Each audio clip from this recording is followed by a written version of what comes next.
औज़ुबिल्लाहिमिनश्शैतानिर्रजीम बिस्मिल्लाहिर्रहमानिर्रहीम।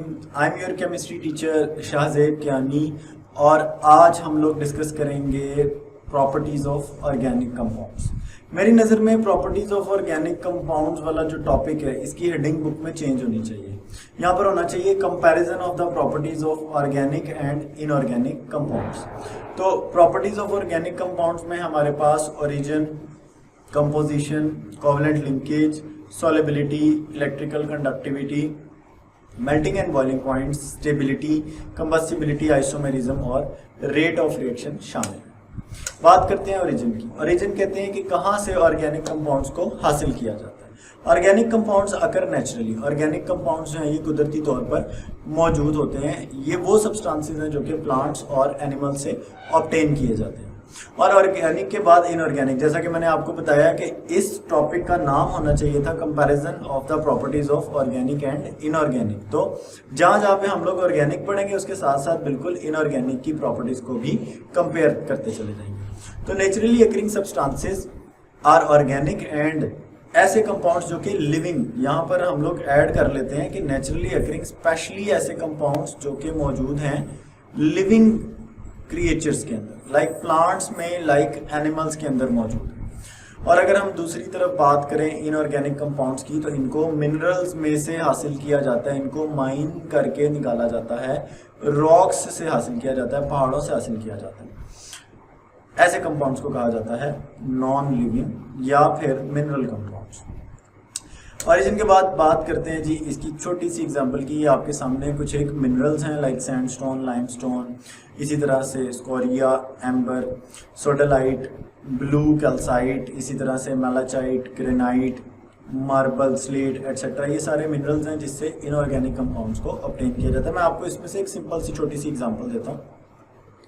आप देख सकते हैं कि ये आपके पास एक मिनरल है लाइमस्टोन। Limestone is CaCO3। तो कैल्शियम कार्बोनेट, दो चीज़ें मौजूद हैं। एक इसमें मौजूद है कैल्शियम आयन और दूसरी चीज़ इसमें मौजूद है कार्बोनेट आयन। तो कैल्शियम आयन और कार्बोनेट आयन दो चीज़ें यहाँ से हमारे पास ऑब्टेन हो रही हैं। ये कैल्शियम कार्बोनेट एक नेचुरली अकरिंग मिनरल है जिसमें से हम एक इनऑर्गेनिक कंपाउंड कैल्शियम कार्बोनेट को ऑब्टेन करते हैं। बात करते हैं कंपोजिशन की। अगर हम ऑर्गेनिक कंपाउंड की बात करें तो ऑर्गेनिक कंपाउंड की डेफिनेशन ये थी कि they are made up of carbon, hydrogen, hydrocarbon and their derivatives. But कुछ ऐसे एलिमेंट्स हैं जो कार्बन और हाइड्रोजन के अलावा मौजूद हैं। लेकिन अगर हम main composition of organic compound की बात करें तो main composition of organic compound is they are made up of carbon. Organic compound जो हैं ये कार्बन से मिलकर बने हुए। अब कार्बन के अलावा कुछ और नॉन मेटल्स भी इसमें शामिल हैं, लाइक इसमें हाइड्रोजन मौजूद है, लाइक इसमें नाइट्रोजन मौजूद है, इसमें ऑक्सीजन मौजूद है, इसमें हेलोजन मौजूद है और इसमें सल्फर मौजूद है। ऑन द अदर हैंड अगर दूसरी तरफ हम बात करें तो कार्बन और हाइड्रोजन के अलावा, except carbon and hydrogen, carbon and hydrogen के अलावा एक्सेप्ट पीरियोडिक टेबल के अंदर मौजूद तमाम तर एलिमेंट्स मिलकर इनऑर्गेनिक कंपाउंड्स बनाते हैं। बात करते हैं कोवलेंट लिंकेज। कोवलेंट लिंकेज में organic compound contain covalent bonds. Organic compounds की अगर हम बात करें तो इनमें कोवलेंट बॉन्ड मौजूद होता है और ये नॉन पोलर होते हैं नेचर वाइज। और अगर हम इनऑर्गेनिक कंपाउंड्स की बात करें तो इनके अंदर आयोनिक बॉन्ड मौजूद होता है। हम इसकी एग्जांपल देखते हैं। आप देखें वाटर फॉर्मेशन में H2 एंड O ये आपस में इलेक्ट्रॉन शेयर करते हैं ऑक्सीजन हाइड्रोजन के साथ और शेयरिंग से हमारे पास कोवलेंट बॉन्ड की फॉर्मेशन हो जाती है। और इसी तरह से आयनिक बॉन्ड की फॉर्मेशन होती है ट्रांसफर ऑफ इलेक्ट्रॉन से। सोडियम अपना इलेक्ट्रॉन ट्रांसफर कर देता है क्लोराइड को तो इस ट्रांसफर ऑफ इलेक्ट्रॉन से हमारे पास बन जाता है आयनिक बॉन्ड। बात करते हैं पोलर और नॉन पोलर सब्सटेंस की। ऐसे सब्सटेंसेस जिनके ऊपर पोलैरिटी मौजूद होती है, जिनके ऊपर पार्शियल पॉजिटिव और पार्शियल नेगेटिव चार्ज मौजूद होता है, ऐसे सब्सटेंसेस को पोलर, और ऐसे सब्सटेंसेस जिनके ऊपर देयर इज नो चार्ज, जिनके ऊपर कोई भी चार्ज मौजूद ना हो, ऐसे कंपाउंड्स को नॉन पोलर कंपाउंड्स कहा जाता है। बात करते हैं सॉल्युबिलिटी की। Organic compounds having non polar linkage. अब नॉन पोलर होने की वजह से ये नॉन पोलर सॉल्वेंट्स के अंदर सॉल्युबल होते हैं। तो ऑर्गेनिक कंपाउंड्स को अगर मैं जस्टिफाई करूं तो ऑर्गेनिक कंपाउंड्स, क्योंकि ऑर्गेनिक कंपाउंड्स नॉन पोलर होते हैं, तो नॉन पोलर होने की वजह से organic compound non polar solvents के अंदर सॉल्युबल हैं। They are only soluble in the non polar compounds. और अगर हम इनऑर्गेनिक कंपाउंड्स की बात करें तो इनऑर्गेनिक कंपाउंड्स पोलर होने की वजह से, इनकी नेचर, इनके ऊपर चार्ज होने की वजह से ये पोलर के अंदर डिसॉल्व हो जाते हैं।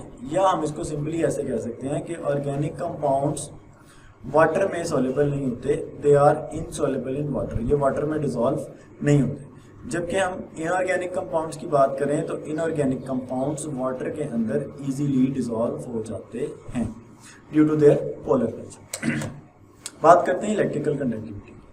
Due to the presence of covalent bond organic compounds are poor conductor of electricity. Electricity के बड़े बैड कंडक्टर होते हैं, इलेक्ट्रिसिटी के पुअर कंडक्टर होते हैं। आप देख सकते हैं लकड़ी वगैरह ऑर्गेनिक कंपाउंड है, dry would, oils, glass, rubber, ये सारे ऑर्गेनिक कंपाउंड होने की वजह से ये बड़े पुअर कंडक्टर हैं इलेक्ट्रिसिटी के।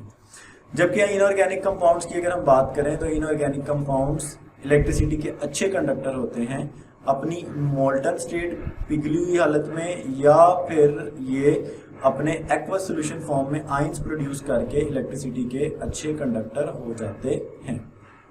बात करते हैं जी मेल्टिंग एंड बॉइलिंग पॉइंट की। अब याद रखें ऑर्गेनिक कंपाउंड के अंदर कोवलेंट बॉन्ड मौजूद होता है, ठीक है। ऑर्गेनिक कंपाउंड में कोवलेंट बॉन्ड है और इनऑर्गेनिक कंपाउंड में आयनिक बॉन्ड मौजूद होता है। Covalent bond is a very strong bond. Covalent bond बड़ा ही स्ट्रॉन्ग बॉन्ड होता है अगर जाइगेंटिक मॉलिक्यूल हो, लेकिन आयनिक बॉन्ड से जब हम इसे जनरली कंपेयर करते हैं तो ये एक वीक बॉन्ड है।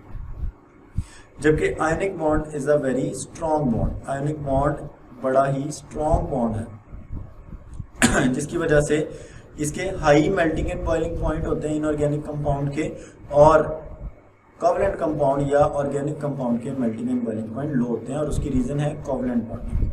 Due to weak covalent bonding and due to strong ionic bonding they have low and high melting and boiling. बात करते हैं स्टेबिलिटी की। Since the organic compound have low melting and boiling point, organic compound के melting और boiling point क्योंकि लो होते हैं, ये स्टेबल भी कम होते हैं, दे आर लेस स्टेबल। तो हम सिंपली इसके अंदर ऐड कर देते हैं कि दे आर लेस स्टेबल, ये कम स्टेबल होते हैं। बात करते हैं कंबस्टिबिलिटी। कंबस्टिबिलिटी से मुराद है आग पकड़ना। ऑर्गेनिक कंपाउंड के अंदर कार्बन की परसेंटेज ज़्यादा होने की वजह से, कार्बन कंटेंट ज़्यादा होने की वजह से ये बड़ी जल्दी आग पकड़ते हैं। ये ऑक्सीजन के साथ रिएक्शन करते हैं और ये एक्सोथर्मिक रिएक्शन करके कार्बन डाइऑक्साइड में कन्वर्ट हो जाते हैं। जबकि दूसरी तरफ जो इनऑर्गेनिक कंपाउंड्स हैं लाइक NaCl एक इनऑर्गेनिक कंपाउंड होने की वजह से नॉन कंबस्टिबल होता है और ये कभी भी आग नहीं पकड़ता। बात करते हैं जी आइसोमेरिज्म की। जैसा कि हम पढ़ चुके हैं अपने प्रीवियस लेक्चर में भी कि आयनिक कंपाउंड आइसोमेरिज्म शो नहीं करते, जबकि कोवलेंट कंपाउंड या ऑर्गेनिक कंपाउंड आइसोमेरिज्म शो करते हैं। इनके मॉलिक्यूलर फार्मूला सेम, जबकि इनके स्ट्रक्चरल फार्मूलाज डिफरेंट होते हैं। बात करते हैं जी रेट ऑफ रिएक्शन की। रेट से मुराद है स्पीड, ठीक है। रेट से मुराद है स्पीड ऑफ केमिकल रिएक्शन। तो the speed of chemical reaction, speed of chemical reaction is very high due to the presence of covalent linkage. Covalent linkage की वजह से ऑर्गेनिक कंपाउंड के रिएक्शन बहुत ज़्यादा स्लो होते हैं, ठीक है। और इसीलिए हम कहते हैं कि मॉलिक्यूलर नेचर है और ये स्लो है, जबकि इनऑर्गेनिक कंपाउंड के रिएक्शन बड़े ज़्यादा फास्ट होते हैं। This is all about today's topic. See you in the next.